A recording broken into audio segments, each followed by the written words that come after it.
So this is the kind of transformers that are inside, and you can see it's see-through.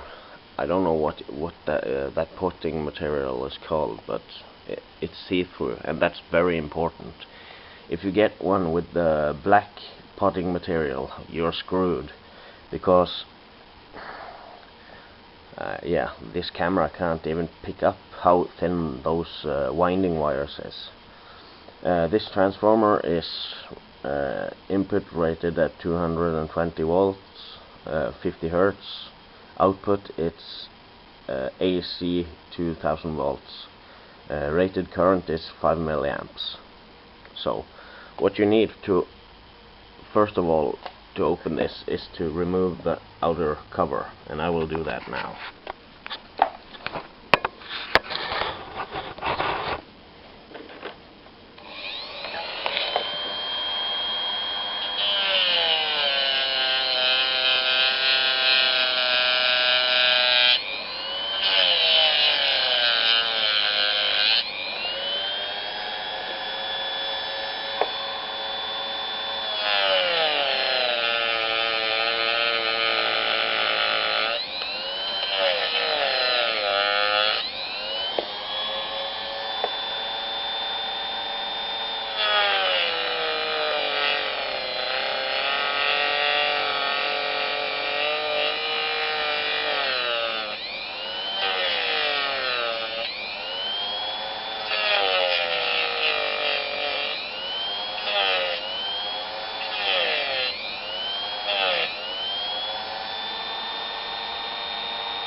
Okay, so you see I cut a slit all around through the outer plastic casing, and now you can just boop, take it off.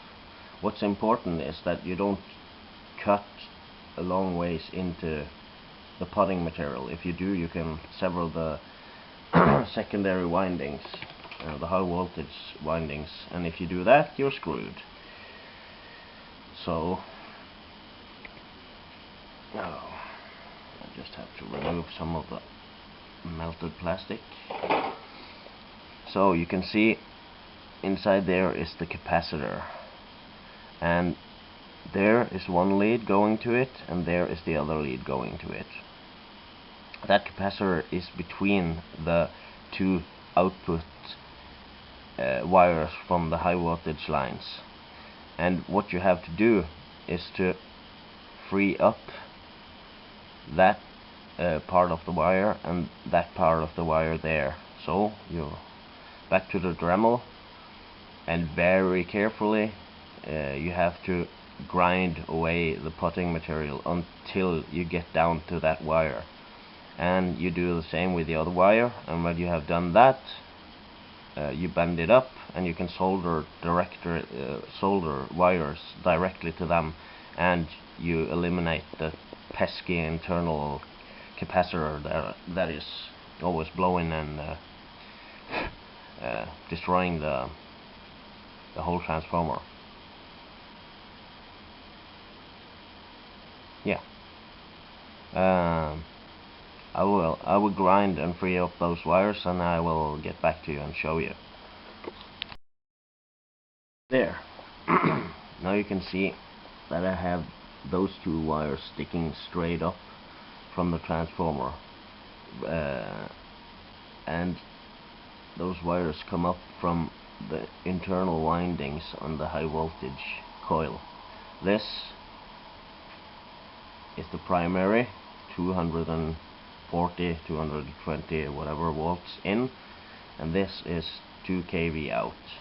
And now I have bypassed the capacitor. If the capacitor blows now, you will still have 2 kV coming out. And oh, by the way, there is another thing, if I can find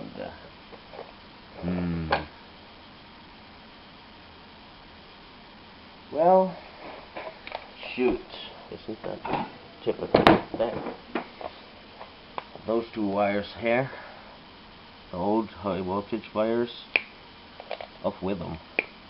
Because if you use them, the transformer will definitely blow out the internal capacitor without a doubt, and then you will have a fancy metal brick doing nothing. So, well, I could have used those two wires, but I know that these types of transformers will eventually blow out the internal capacitor, especially when you use them as Tesla coil power supplies, because face it, Tesla coil power supplies has a really hard life anyway. So therefore I'm doing this beforehand and just using the internal ends of high voltage windings, so I don't have to do this later. And you can see here on my mini Tesla coil, I actually have two Bug-zappers in parallel. As you can see here, I have taken out the primary winding before the internal capacitor on both of them.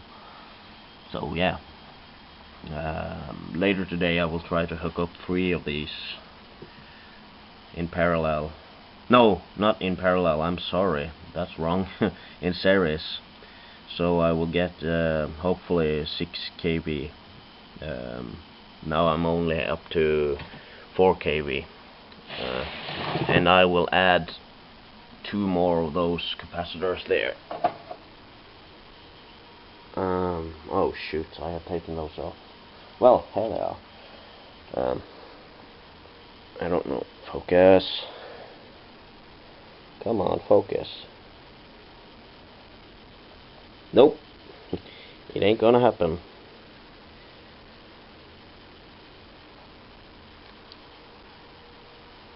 Nope. Well, the caps are, the writing on them are CBB 81332J, and they're rated at 1600 volts, 1.6 kV. So yeah, I have done this with 2 of this already.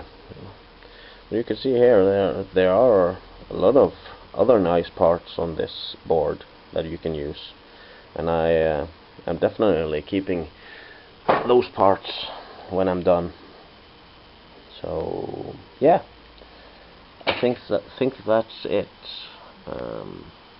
I can show you a little Tesla coil run, but I'm going to do that later when it's dark, because when it's lights outside, it ain't no fun, because you can't see it. The camera don't pick up sparks that good. So yeah, thanks for watching, and comment, rate, subscribe, and all that. Thank you. Goodbye. So hello. This is just a little tutorial to show you how to remove the internal capacitor in a Bug-zapper transformer.